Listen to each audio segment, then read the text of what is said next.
Hello student, कैसे आप सभी। तो बच्चों, आज के इस वीडियो में हम नोमेनक्लेचर करने वाले हैं कार्बोक्सिलिक एसिड्स के। कार्बोक्सिलिक एसिड एक ऐसा पार्ट है which is widely used in the organic chemistry. आपको हर जगह जहाँ केमिस्ट्री मिलेगी कार्बोक्सिलिक एसिड यूज़ होता ही होता है। तो कार्बोक्सिलिक एसिड्स के नोमेनक्लेचर करना बहुत ज़रूरी है।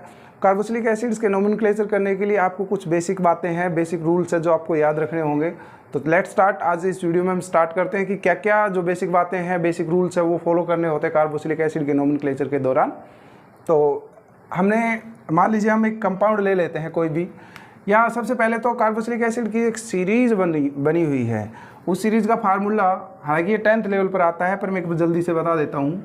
देखिए वो सीरीज़ है CnH2n+1 COOH।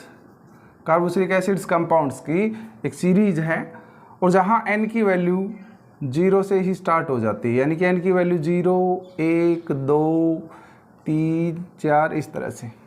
ओके, यहाँ n की वैल्यू 0 से क्यों स्टार्ट हो जाती है? क्योंकि functional group itself contain one carbon. So यदि n 0 भी पुट कर दिया जाए तो एक कार्बन तो यहीं से आ जाती है। ओके, अदरवाइज देखो एल्डिहाइड में होता है कि एल्डिहाइड कार्बोक्सिलिक एसिड्स में n की वैल्यू 0 से स्टार्ट कर देते हैं क्योंकि इनमें कार्बन है। अल्कोहल में 1 से स्टार्ट करते हैं, सीरीज में पता होगा 10th लेवल में आपने पढ़ा है।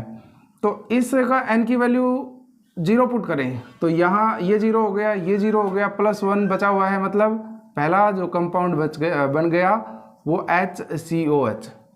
और इसकी यदि स्ट्रक्चर देखें, कार्बोक्सिलिक एसिड्स क्या होता है? COH होता है। ओके, यहाँ कार्बन की चेन होगी, नॉर्मली कार्बन की चेन होती है। इस कंपाउंड में कार्बन की चेन की बजाय क्या आया हुआ है? हाइड्रोजन आया हुआ है। ओके, देखो कार्बोक्सिलिक एसिड की इटसेल्फ क्या मिलेगी कि भाई कार्बोक्सिलिक एसिड की स्ट्रक्चर क्या? C डबल बॉन्ड O मिलेगा, इनके साथ OH जुड़ा हुआ मिलेगा, कॉल्ड कार्बोक्सिलिक एसिड। और सभी कंपाउंड्स के नाम के पीछे अपने को क्या लगाना पड़ेगा? Oic acid. जितने भी कार्बोक्सिलिक एसिड्स के कंपाउंड हैं उनके नाम के पीछे अपने को सफिक्स जोड़ना पड़ेगा ओइक एसिड। कार्बोक्सिलिक एसिड की पहचान क्या है? COOH मिलेगा। COH की स्ट्रक्चर ऐसे भी हो सकती है, सीधा भी यूज हो सकता है। हमने n की वैल्यू 0 पुट करके एक कंपाउंड प्राप्त कर लिया। n की वैल्यू 0 पुट करके इसमें एक कंपाउंड प्राप्त किया HCOH। इसकी स्ट्रक्चर HCOH देखो COH की होगी, इसमें एक H जुड़ा हुआ है। ओके, अब इसका नाम क्या होगा? एक कार्बन एटम के लिए क्या लगाते हो? मिथ। बॉन्डिंग कैसी है? कार्बन एटम सिंगल ही है, सिंगल बॉन्ड के लिए एन लगाते हो प्लस, क्योंकि COH है तो क्या जोड़ोगे? Oic acid. ये वाउल है तो इसका ई हटाना पड़ेगा। यदि सेकेंडरी सफिक्स वाउल से स्टार्ट होता है तो e is drop from the primary suffix, यानी कि ई को हटा दिया जाता है प्राइमरी सफिक्स से। बताइए, तो ई हटाने के बाद इसका ही हटा देते हैं तो क्या बन गया इसका नाम? Methanoic acid. ये 10th लेवल का चल रहा है, अभी आते हैं हायर लेवल पर। मिथेनोइक एसिड, उसका दूसरा नाम क्या है? Formic acid. मिथेनोइक एसिड का दूसरा नाम क्या है? Formic acid. ओके, इस तरह से n की वैल्यू 1 पुट करेंगे तो क्या आएगा? CH3COOH। ओके, बताइए तो इसका क्या नाम होगा? भाई इसका तो हो ही गया है HCOH का, तो इस कंपाउंड का क्या नाम होगा? इस कंपाउंड में 2 कार्बन एटम्स है, 1, 2 कार्बन एटम्स के लिए क्या लगाते हो? इथ, और सिंगल बॉन्ड है एन और ओइक एसिड। ये बन गया इथेनोइक एसिड। इथेनोइक एसिड का दूसरा नाम क्या है? Acetic acid. Acetic acid. Okay, अब कुछ और कंपाउंड्स कर लेते हैं। जैसे ऐसे पूरी सीरीज बन जाएगी, n की वैल्यू 2, 3, 4, 5 पुट करते रहोगे ना, सीरीज आ जाएगी। Ethanoic acid, propanoic acid, butanoic acid, pentanoic acid, hexanoic acid, इस तरह से पूरी सीरीज आ जाएगी। चलो, ये तो बहुत सिंपल सी बातें थी, जो बेसिक बातें थी आपको बताना जरूरी था। आपने ये सीखा कि भाई ओइक एसिड लगाना होता है और इसकी पहचान क्या होती है? कार्बोक्सिलिक एसिड की COH मिलेगा। ठीक है, चलो तो कुछ कॉम्प्लिकेटेड नोमेनक्लेचर कर लेते हैं जो हायर लेवल के हैं, 10th और 11th लेवल के। तो चलो बच्चों, कुछ और नोमेनक्लेचर मैंने आपके लिए लिखे हैं जो 11th और 12th में काम आने वाले हैं। अब सबसे पहला कंपाउंड आपको दिख रहा है CH3CH के ऊपर CH3CH2COH, राइट। इसमें अपने को फंक्शनल ग्रुप को पेरेंट चेन में जरूर शामिल करना होता है। Carboxylic acid is chain terminating functional group. Chain terminating functional group क्या होते हैं? जो चेन के लास्ट में मिलते हैं, मतलब चेन वहीं से स्टार्ट होती है। टर्मिनेटिंग मीन चेन वहीं से अपने को स्टार्ट करनी पड़ेगी। ओके, तो COH से ही नंबरिंग स्टार्ट करनी पड़ेगी। पेरेंट चेन हमने क्या सिलेक्ट कर ली, पेरेंट चेन तो ये होगी जी, लॉन्गेस्ट कार्बन की चेन ये है, राइट, लॉन्गेस्ट कार्बन की चेन पेरेंट चेन ये है। अब नंबरिंग कहाँ से करें, उस साइड से करें, इस साइड से आपका रहेगा कि जिससे कार्बोक्सिलिक एसिड को, और कार्बोक्सिलिक एसिड आ जाए तो आंख बंद करके नंबरिंग 1 से यहीं से करनी पड़ेगी, कार्बोक्सिलिक एसिड वाले C से ही। देखो ही मत क्या है उस साइड, तो 1 2 3 और 4, राइट। अब 4 कार्बन एटम्स है, देखो आप 5 पार्ट्स पे जाइए, secondary prefix, primary prefix, word root, primary suffix, secondary suffix, मैंने पूरा वीडियो बना रखा है डिटेल से। अब सबसे पहले सेकेंडरी प्रीफिक्स का नाम लेते हो नोमेनक्लेचर में। सेकेंडरी प्रीफिक्स है क्या, सेकेंडरी प्रीफिक्स वो होते हैं जो पेरेंट चेन में नहीं आए और जो फंक्शनल ग्रुप है उसको छोड़ करके, फंक्शनल ग्रुप को छोड़ करके जो पेरेंट चेन में शामिल नहीं होते, इंक्लूड नहीं होते, वो सेकेंडरी प्रीफिक्स होते हैं। सबसे पहले उन्हीं का नाम दिया जाता है। यहाँ भी है, 3 नंबर कार्बन पर है, तो हो गया 3 मिथाइल।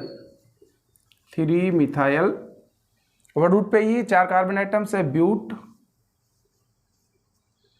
बॉन्डिंग कैसी है, सिंगल है, एन लगाइए, और ओइक एसिड भी है, तो आप ओइक एसिड भी जोड़ेंगे, OIC ओइक एसिड, क्योंकि कार्बोक्सिलिक एसिड है ना, तो नाम में अपने को क्या जोड़ना पड़ेगा, पक्का सभी के नाम के पीछे ओइक एसिड जोड़ना ही पड़ेगा। तो क्योंकि ये वाउल से स्टार्ट हुआ है तो इसका ई हटाना पड़ेगा, ओके। नाम में कोई गैप नहीं छोड़ना है कि भाई ओइक एसिड जब स्टार्ट हो तो गैप, ओइक एसिड, ठीक है। तो ये हो गया 3 मिथाइल ब्यूटेनोइक एसिड। दूसरे कंपाउंड का नाम कर लेते हैं। दूसरे कंपाउंड का नाम क्या रहेगा बच्चों, बताओ।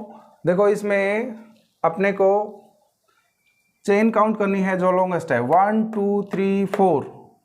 अब ये यदि 4 कार्बन एटम्स की पेरेंट चेन हम सेलेक्ट कर लेते हैं, तो इसमें क्या हुआ कि पेरेंट चेन में फंक्शनल ग्रुप को शामिल नहीं किया आपने।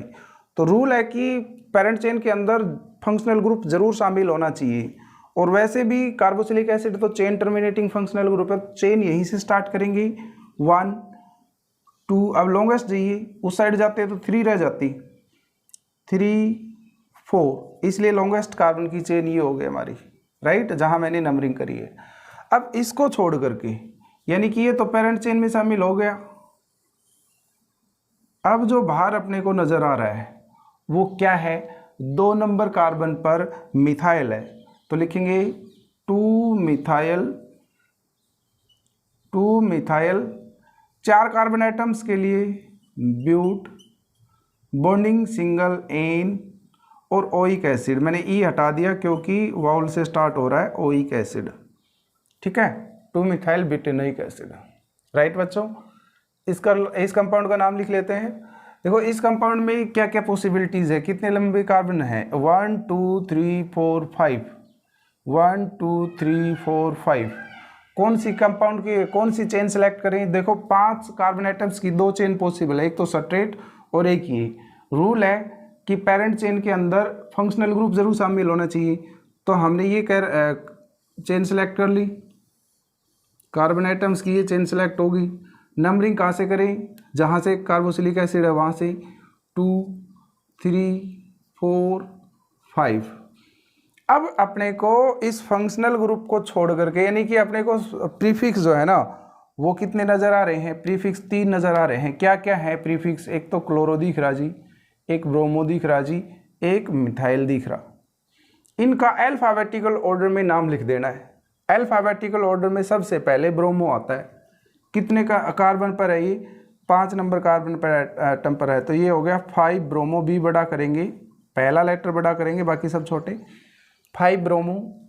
फिर ब्रोमो के बाद इन तीनों में आता है क्लोरो अल्फाबेटिकल में, वो भी 5 पर ही है, तो 5 क्लोरो।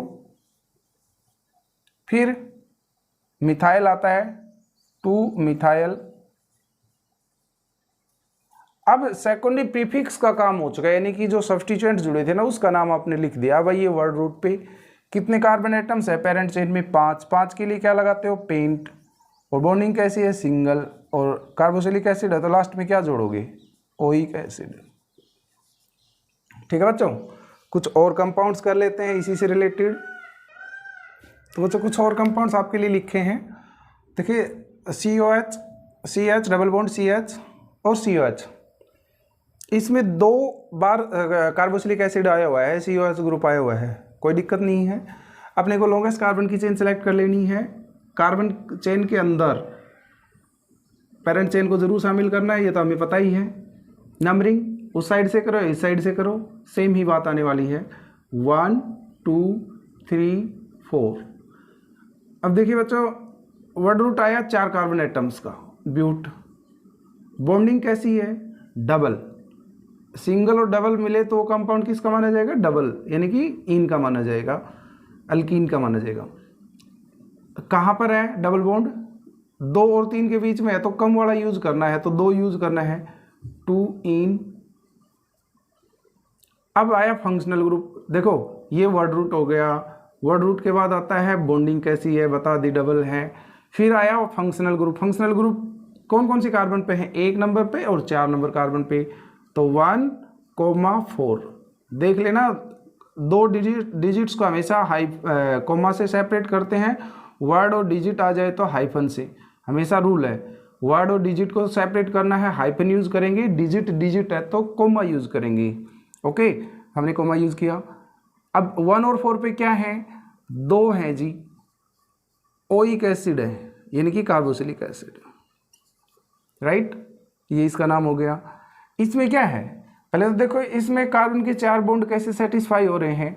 तो देखो अपने को पता भी होगा कि COH इटसेल्फ इसकी स्ट्रक्चर होती है C डबल बॉन्ड OH। एक तो ये रहा COH और एक ये रहा COOH, और इन्होंने आपस में इस तरह से कार्बन के 4 बॉन्ड हो गए, ऑक्सीजन के भी 2-2, हाइड्रोजन का 1-1 बॉन्ड हो गया। मतलब मेन तो कार्बन की टेट्रावैलेंसी सेटिस्फाई होनी चाहिए, होगी। अब लॉन्गेस्ट कार्बन की चेन, लॉन्गेस्ट कार्बन की चेन ये होगी। इसका नाम दे तो क्या आएगा बताओ? सबसे लंबी कार्बन की चेन हमने सेलेक्ट कर ली, 2 कार्बन एटम्स की है, 2 कार्बन एटम्स की है, तो बताइए नंबरिंग 1 2। अब 2 कार्बन एटम्स के लिए क्या लगाते हो? ईथ, मैं यहीं से लिख देता हूँ, ईथ। बॉन्डिंग कैसी है? सिंगल, सिंगल के लिए क्या लगाते हो? एन। और फिर बॉन्डिंग के बाद फंक्शनल ग्रुप बताना होता है। 2 कार्बोक्सिलिक एसिड है तो 2 बार मेंशन करिए, 1 पर भी है और 2 पर भी है। कौन है? डाई 2 बार आया हुआ है, कौन है 2 बार? Oic acid. तो ये हो गया इथेन 1,2 डाइकोइक एसिड। इसका ई रिटेन रखेंगे, हटाना नहीं है, बिकॉज अब की बार ये डी से स्टार्ट हो रहा है।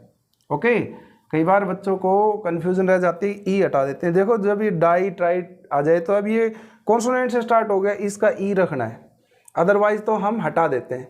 अब की बार भी हमने नहीं हटाया क्योंकि ये भी डी से स्टार्ट होता है, ई रखा था। बाकी हम हटा रहे थे ई क्योंकि ओ वाउल है तो हट जाता ही। ठीक है जी, नेक्स्ट कुछ और कंपाउंड कर लेते हैं जिसमें एरोमेटिक कंपाउंड्स आए हुए हैं, यानी कि बेंजीन के साथ ये जुड़े होते हैं, तो इनका क्या नाम रहता है? चलिए बच्चों, कुछ एरोमेटिक जो कार्बोक्सिलिक एसिड्स है ना, उनके नोमेनक्लेचर कर लेते हैं। मतलब कि बेंजीन के साथ कार्बोक्सिलिक एसिड जुड़ा हुआ है, तो सबसे पहले तो अपने को ये डिसाइड कर लेना है कि कार्बोक्सिलिक एसिड डायरेक्टली जुड़ा है या इनडायरेक्ट रूप से जुड़ा है। डायरेक्टली मतलब जो 6 कॉर्नर्स है बेंजीन के, उनके साथ सीधे रूप से COH जुड़ा हुआ मिले तो इस रिंग का नाम बेंजीन देना है।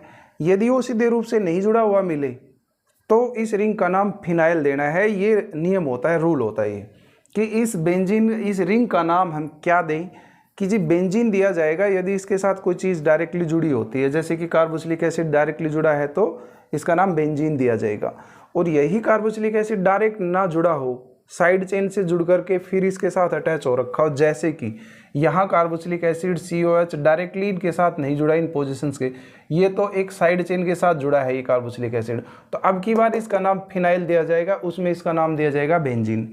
तो चलो पहला कंपाउंड कर लेते हैं, ये न्यूक्लियर सब्स्टिट्यूटेड है। न्यूक्लियर सब्स्टिट्यूटेड का मतलब जिसमें फंक्शनल ग्रुप डायरेक्टली जुड़ा होता है वो न्यूक्लियर सब्स्टिट्यूटेड, और एक होता है साइड चेन सब्स्टिट्यूटेड जिसमें फंक्शनल ग्रुप साइड चेन से जुड़ा होता है। तो ये एक साइड चेन सब्स्टिट्यूटेड है, यहाँ इसका नाम फिनाइल दिया जाएगा इस रिंग का नाम, और यहाँ इस रिंग का नाम बेंजीन दिया जाएगा। तो कार्बोक्सिलिक एसिड डायरेक्ट रूप से जुड़ा है, सो सबसे पहले इसका नाम क्या हो गया? बेंजीन। बेंजीन के साथ ओइक एसिड जुड़ा हुआ है, benzene plus oic acid. Okay, तो कंबाइन रूप से इसको क्या कह देते हैं, बेंजोइक एसिड। बस सीधा ये याद रखो इसको, इसका क्या नाम होगा, बेंजोइक एसिड। बेंजीनोइक एसिड नहीं होगा, इसका नाम हो जाता है बेंजोइक एसिड।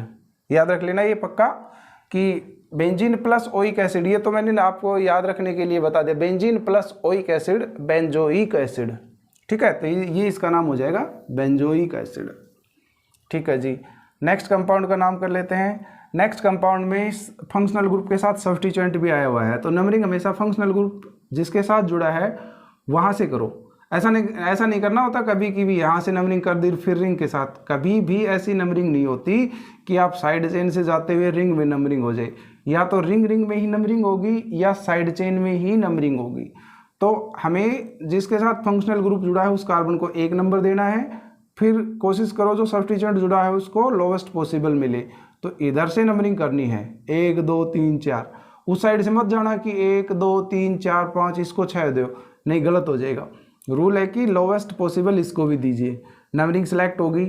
अब सबसे पहले प्रीफिक्स है ना इसके साथ 2 नंबर पर, तो क्या हो गया 2 मिथाइल, बाकी इसका तो नाम पीछे वाला भी यही था बेंजोइक एसिड। हमने मिथाइल ना एक्स्ट्रा आया था उसका नाम दे दिया 2 मिथाइल और इसका क्या नाम है बेंजोइक एसिड। तो सीधा नाम लिख दीजिए 2 मिथाइल बेंजोइक एसिड। ठीक है जी, नेक्स्ट वाले का क्या नाम रहेगा, नेक्स्ट वाले का नाम बताइए। नेक्स्ट वाला एक साइड चेन सब्स्टिट्यूटेड है, इसमें COH डायरेक्टली नहीं जुड़ा। ठीक है,